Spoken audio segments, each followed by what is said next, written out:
Welcome back to Drive Driver Driven. My name is Humble and we're back again for another year. I hope you guys all had a good break. I know I did, as I can see it in my face and neck. I think I had way too much to eat and drink. Spent a little time in Hawaii. Just loved it. Absolutely fantastic weather. Haven't touched my bike in like 3 months and it really shows. So got to work on shedding some holiday weight, some holiday pounds, and get my fitness back, but it's good to be back. Today's a little bit different. We're not going to be focusing on the Ultima behind me. Instead, we're going to be looking at a new project. Yeah, I know I've got like 2 other unfinished projects, but this all kind of rounds out together, and I'm going to do this one a little quick and dirty. Mostly because, as I mentioned before, I'm a little bit tired of building and I really want to get on to driving. But this car fills a particular role in my garage. So let me show you what we're working with. So this is a more or less bone stock 2003 Honda Civic Si. At some point it had some aftermarket wheels put on it, and I've already added a set of sway bars and a lightened flywheel, but other than that it is as stock as can be.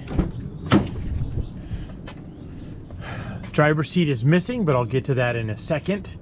It has about 104,000 miles on the clock, and otherwise is unremarkable in just about every way you can think of.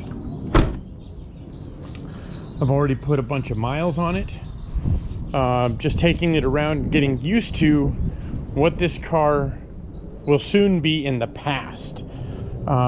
As I mentioned before, it's a bone stock SI. It comes with a K20. In fact, it comes with the weakest K20 offered in any of Honda's cars. And I kind of really like that about it, because the whole point of this car is to go slow car fast. Now, I have the Ultima, which is about as fast as you can possibly go. The problem with fast cars, and this is a generalization for all truly fast cars, is it is harder, it is very difficult, in fact, to drive a fast car fast. All of the principles and everything you've learned in a slow car still applies to a fast car, but everything you need to do comes at you that much faster. Corners come at you faster, apexes come at you faster, brake zones come at you faster. And so applying that track knowledge, that driving knowledge to a fast car is much more difficult. And on top of that, if and when, I should say, you make a mistake, the consequences happen at much higher speeds and the costs can be much more expensive and or dire. If you have an off-track excursion in the Honda Civic, it's probably going to happen at most 60, maybe 70 miles an hour. You may spin it on track or something like that. And that's it. Like, you might dip a wheel if you have all 4 off. It's going to happen, I say relatively low speeds at, 60 or so miles an hour, maybe 70. But especially on stock power, you're just not going to be going that fast. In the Ultima, I've spun it at the track over triple-digit speeds, in fact, between 130 and 140 miles an hour, at least a handful of times, just getting the suspension and brakes dialed in, setting my brake balance front and rear, things like that. When you want to and need to drive it at the limits, it bites back hard and fast. And having an off-track excursion can be very expensive, where you start to break carbon bits under the car, or you bend wheels or break suspension bits because you've hit the curbs going at triple-digit speeds instead of maybe 60 or 70 miles an hour. So these kind of expensive mistakes hurt a little bit more than when you make them in cheap, slow cars. Why, if I have one of the fastest cars available, do I want such a slow econo box? Why does that make sense? And the reason is it keeps your skills sharp. Not everything that I will learn or do or perform in a front-wheel drive car will apply to the Ultima, just because the chassis are different, the differences between front-wheel drive and rear-wheel drive, and the differences between a front-engine car and a mid-engine car. But the core basics, things like how the chassis feels around corners, how it feels under braking, learning your sight lines around racetracks, all those things, all of that knowledge and all that experience still applies from car to car. It's just more rewarding and more just fun in a slow car because you have to work harder to earn every second of speed. And ask anybody who's driven fast cars, slow cars, what have you, they would always go back to the slow car because of just how fun it is. And people think it's fun to go fast, to just blitz around a track and pass everyone. But if you have a friend or a couple of friends in something slow like the B-spec cars, which are just about the slowest cars you can put on a racetrack, but you put 2 or 3 people in them and you run them together, first of all, you are going to be a little bit of a nuisance to everyone who wants to pass you around the corner. But second of all, you will have an absolute blast because to try and make a pass on the dude in front of you, you have to set it up 2 or 3 corners back to line everything up to get the speed and momentum to pass that car. Meanwhile, you have to defend against the guy behind you who's got the same idea. So having a slow car or a group of slow cars just go at it is the most rewarding thing from a driver's perspective. It's not really fun to watch, and it's not really fun to run against or with in a much faster car, but I promise you, you will never have as much fun in your life. So that's why I have the Civic, and it has a sister car and a competitive chase car to go with it that a friend of mine is also building, and we'll be taking those cars out later together. Now, I mentioned that we're going to build this car, and I'm going to build it kind of quick and dirty. And again, like I've got 2 other builds going. I just want to get this done and blitz through it. So I'm just going to show you some of the parts I'm throwing on the car, and I might include some snippets here and there or little blurbs of how the build is progressing, because it's going to go from basically 0 to hero overnight. And the reason is because I have a bunch of the parts here already. I'm pre-assembling as much as I can, and we're going to slap them all on the car at once at my buddy's shop. So let me show you what I've amassed so far. Now, I've already shown you that the driver's seat is missing. This is what I'm replacing it with. It's a early 2000s era Sparco seat. It is a tube frame design with foam. It's an unbelievably good shape for a seat that is nearly 20 years old. All the wear surfaces are basically new. And I have 2 of these seats. The other one is out there next to the car. I got these from my tuner and good friend Jay, who has tuned all of my cars so far. And I told him what I was doing with the EP3, and he fully supported the build, and he was gracious enough to sell me these seats. You can see this Willwood box. Inside here is new brakes. This is new 6-pot calipers for the front. Rotor hats. These are 2-piece rotors. They're going to be a 12.2-inch disc, which is actually very close to what the Ultima is running. Inside this box down here, we have some stainless steel braided brake lines. This is a collar kit for the subframe. Another piece that I forgot to mention that we've already installed is one of these SHG rack sliders. I recommend one of these 1000%. This immediately transforms how the car feels and handles and makes it a way sharper feeling.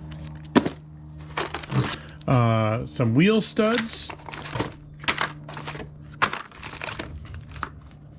And some exhaust hanger bits, which I'll get to later. For most of the suspension, I decided to go hard race.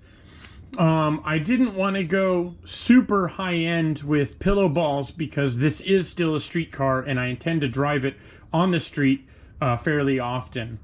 The Civic and the Zero are going to be my mountain cars, and the ones that I have the most fun with running up and down the hills.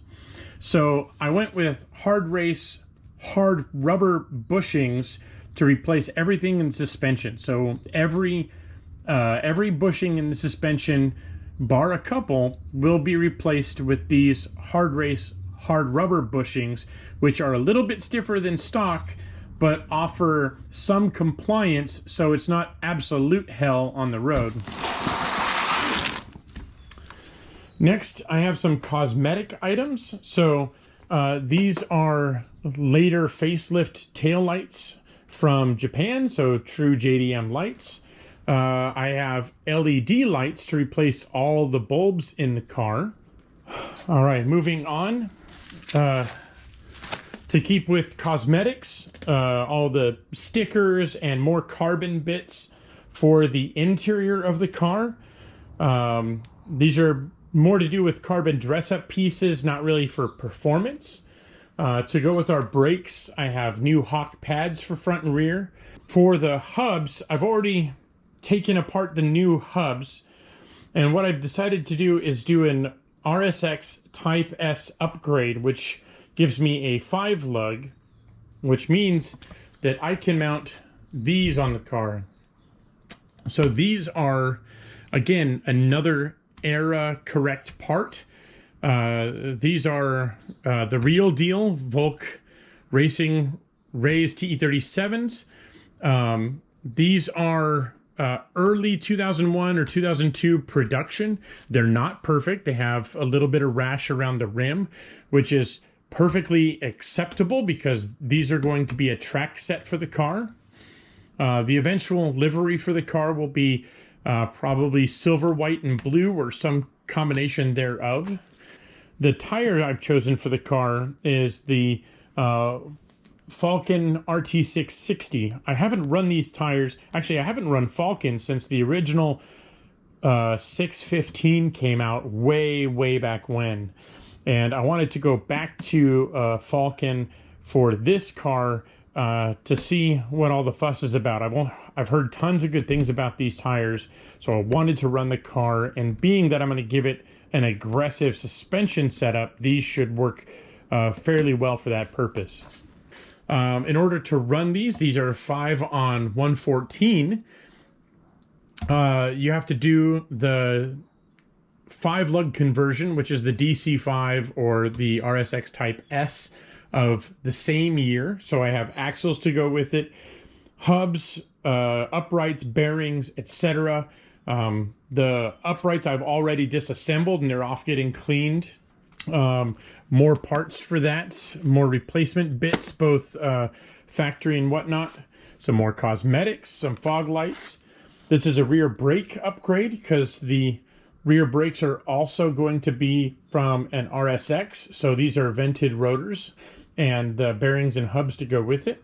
And then coming on to here, the only thing that's not hard race bushing wise that I went with is this white line kit, which has an offset bushing that goes in this part of the arm, the forward part. And that is a caster correction bushing kit, which pulls the whole arm forward towards the front of the car by not very much, but it offers half a degree additional caster, which helps with the handling of the car, the kind of return to center feel for the steering wheel. And you can see I'm kind of halfway through this already, pulling these stock bushings out, which is just a terrible job and I don't recommend it. But because I went and bought new arms and I'm going to swap all the bushings ahead of time, everything's just going to be a bolt-on affair when it actually comes time to put everything on the car. So if you can do it that way, I highly recommend doing that.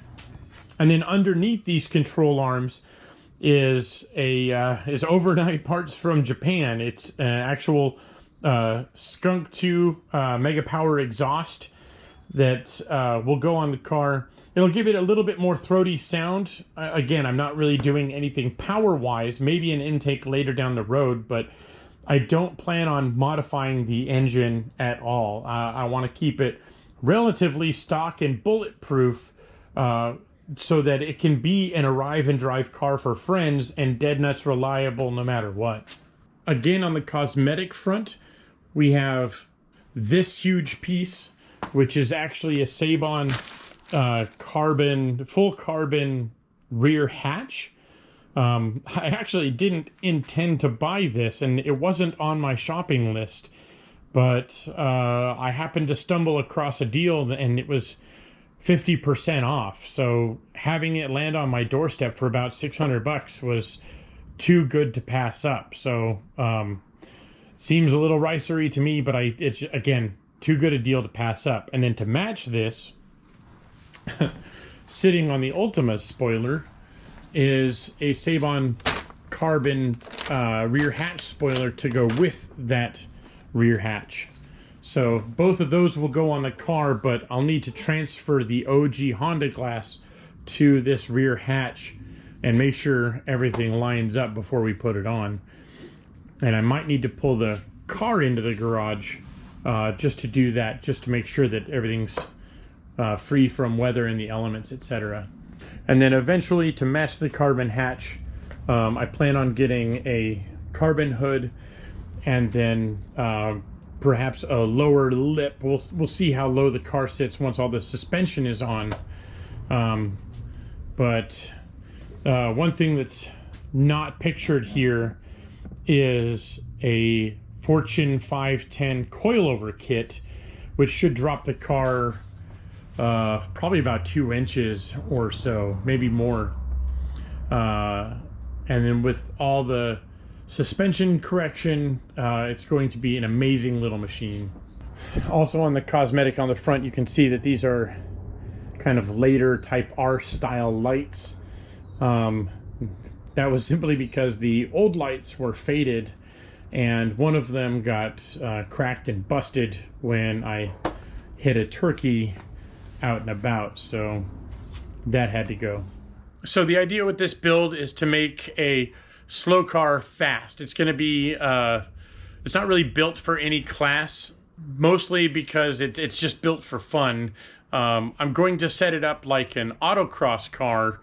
We'll see how it behaves on the track, and I might have to dial some of its aggressiveness out, but initially I'm going to set it up so it wants to change directions quickly, which usually means making it a little more tail happy or getting the nose to bite a little bit more going into or coming out of corners.